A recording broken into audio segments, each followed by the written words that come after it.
ఖానాపూర్కు సంబంధించి మొదటి ప్రశ్న, ఖానాపూర్ ప్రజలు కేసీఆర్ పరిపాలన కంటే రేవంత్ పరిపాలన మెరుగ్గా ఉందని మనం అడిగినప్పుడు మెరుగ్గా ఉంది అనే వాళ్ళ సంఖ్య 36.36% అయితే మెరుగ్గా లేదు అనే వాళ్ళ సంఖ్య 33.339%.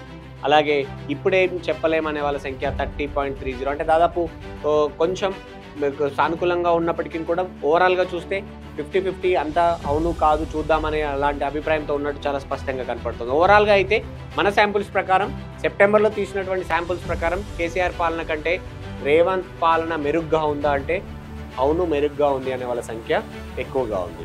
నెక్స్ట్ క్వశ్చన్కి వెళ్దాం.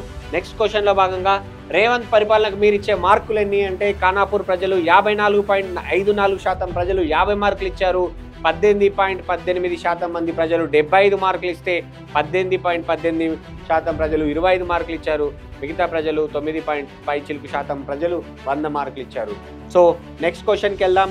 కీలకమైనటువంటి క్వశ్చన్, ఉద్యోగాల కల్పనలో కేసీఆర్ సర్కార్ కంటే రేవంత్ సర్కార్ బెటర్ అనుకోవచ్చా అని మనం అడిగాము. లేదు, అనుకోలేము. ఉద్యోగాల కల్పనలో రేవంత్ సర్కార్ బెటర్గా లేదు అనే వాళ్ళ సంఖ్య చాలా స్పష్టంగా ఎక్కువగా ఉంది. రేవంత్ సర్కార్ను మెచ్చుకుంటున్నారు, రేవంత్ సర్కార్ పాలనకు మంచి మార్కులు ఇచ్చారు ఖానాపూర్ ప్రజలు. కానీ నిరుద్యోగ యువత విషయంలో, ఉద్యోగాల కల్పన విషయంలో మాత్రం చాలా నెగిటివ్ ఫీడ్బ్యాక్తో ఉన్నారు.